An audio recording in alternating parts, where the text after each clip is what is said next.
BSc third year का class है जिसमें थर्ड पेपर आपका पढ़ते हैं। आप लोगों का टॉपिक लास्ट वीडियोस जो कंटिन्यू चल रहा है वो Poynting vector and energy density, इसका फर्स्ट पार्ट। जो फर्स्ट पार्ट था आपने एनर्जी के लिए वैल्यू यानी कि एनर्जी फ्लेक्स के लिए वैल्यू को कैलकुलेट किया था एस वेक्टर के लिए। एक तो एस की वैल्यू आपने निकाली थी average value of Poynting vector के फॉर्म में। उसके बाद सेकंड पार्ट है इसका। सेकंड पार्ट के अंदर हम लोग यहाँ पर एनर्जी डेंसिटी की वैल्यू को कैलकुलेट करेंगे। तो एनर्जी डेंसिटी की वैल्यू जो थी टोटल एनर्जी डेंसिटी की वैल्यू है energy density of electric field and energy density of magnetic field, दोनों का सम यानी कि टोटल एनर्जी डेंसिटी के बराबर होता है। यहाँ पर हमने लिखा total energy density is equal to the electric energy density and magnetic density, that is U plus A। और हम लोग ये जानते हैं कि जो इलेक्ट्रिक फील्ड का डेंसिटी है that is 1/2 epsilon 0 E square, E vector square की वैल्यू के बराबर है। सिमिलरली मैग्नेटिक की जो वैल्यू होती है वो भी 1/2 μ0 H वेक्टर स्क्वायर की वैल्यू के बराबर है। इन दोनों की वैल्यू का हम यहाँ पर एवरेज करते हैं। जब एवरेज वैल्यू निकालोगे that is UE by U का यूनिट की वैल्यू कैंसिल होकर सिर्फ वैल्यू कितनी बचेगी epsilon 0 by μ0 E vector square में। तो इन दोनों के वैल्यू के अंदर हमने प्रीवियस जब हमने इम्पीडेंस के इक्वेशन सॉल्व करी थी इम्पीडेंस दैट जीरो के लिए उसमें एक वैल्यू डिफाइन करी थी E vector square by H vector square की जो वैल्यू होती है वो μ0 स्क्वायर C स्क्वायर की वैल्यू के बराबर होती है। दैट इज हम लोगों ने जो इक्वेशन पढ़ी है वो इक्वेशन है E vector mod of E vector mod of H vector is equal to μ0। यहाँ पर स्क्वायर है इसलिए यहाँ पर भी स्क्वायर लगा दी।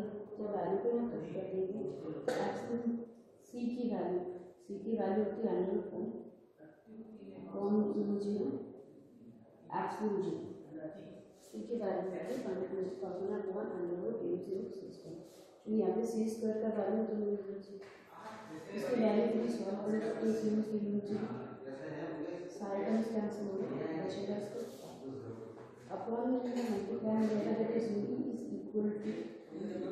इसका मतलब है कि energy density of electric field और energy density of magnetic field दोनों की आपस में बराबर होंगे तो जो टोटल डेंसिटी बनेगी वो ट्वाइस टाइम बनेगी दोनों की जस्ट डबल के अंदर वैल्यू पुट कर दी और का जो एनर्जी डेंसिटी है वो लगभग आता है epsilon 0 vector square metre square की वैल्यू के बराबर है। इस पूरी इक्वेशन का मैं यहाँ पर एवरेज वैल्यू ले लेती हूँ। जब एवरेज डेंसिटी वैल्यू लेंगे तो एवरेज डेंसिटी वैल्यू के अंदर आप लोग पढ़ चुके जो वैल्यू एप्सिलॉन 0 कॉन्स्टेंट है वो आ रहेगा। इस इवेंट को यहाँ पर फॉर्मूला लगा देंगे एवरेज वैल्यू के अंदर। ये जो एवरेज वैल्यू वेक्टर है जो कि एयर की एम्पलीट्यूड को रिप्रेजेंट करता है तो इस एम्पलीट्यूड को मैं कांस्टेंट करने के अकॉर्डिंग ब्रैकेट से बाहर लेंगे। अंदर बचेगा e की पावर i क्योंकि ये पूरा आपका रियल पार्ट है। जब रियल पार्ट है तो मैं इसको cos square omega t minus a और r की वैल्यू से डिफरेंट करेंगे और इसकी वैल्यू हम लोग प्रीवियस वीडियो में पढ़ चुके 1/2 होती है मैथमेटिकल कॉन्सेप्ट से डिराइव किया गया। मैथमेटिकली अगर इस वैल्यू को सॉल्व करते हैं उसकी वैल्यू आएगी 1/2। इस वैल्यू को सब्स्टिट्यूट कर दें तो जो एनर्जी डेंसिटी की वैल्यू आती है वो बिल्कुल 1/2 एप्सिलॉन 0 की स्क्वायर की वैल्यू के बराबर। फर्स्ट पार्ट में पॉइंटिंग वेक्टर आपकी एवरेज वैल्यू ले ली, सेकेंड पार्ट में एनर्जी डेंसिटी की वैल्यू ले ली। अब इन दोनों का मैं एवरेज निकालूँ एस और जब एस और यू का मैं एवरेज वैल्यू के रेशियो लेती हूँ डिवाइड करती हूँ डिवाइड करने पे कुछ टर्म्स कैंसिल हो जाएंगे that is S is equals to आपने पढ़ चुकी E0 स्क्वायर बाय 2 Z0 और एम और यू की वैल्यू आपने बड़ी कर चुकी वो डिवाइड में इसलिए मैंने उसको अपर पार्ट में डिवाइड मल्टीपल फॉर्म में E0 से E0 की वैल्यू कैंसिल होगी हाफ से वैल्यू बचती है 1/Z0 एप्सिलॉन 0 एम की वैल्यू की बची Z0 बराबर हम लोग इसके प्लस वीडियो के अंदर कर चुके Z0 होता है तो इसकी वैल्यू होती है 1 under root μ0 epsilon that is Z0 is equals to under root mu zero by epsilon value यहाँ पे पुट कर दें। इसमें थोड़ा सा मल्टीप्लिकेशन और डिवाइड करते हैं, क्योंकि रूट में अपॉन में वैल्यू होती नहीं है, इसलिए हम लोग एप्सिलॉन का मल्टीप्लाई डिवाइड करेंगे।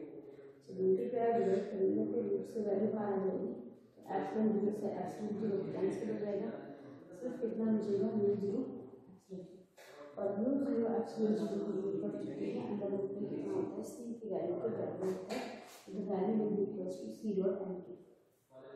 इस सी है जो डिवाइड में है, इसको मल्टीपल में देंगे तो इक्वेशन बन जाएगी आपकी energy flux is equal to the energy density और वेलोसिटी ऑफ लाइट के मान के बराबर होगा। This is the Poynting vector and energy density equation. Next video में नेक्स्ट टॉपिक लेकर स्टार्ट करेंगे। इसके लिए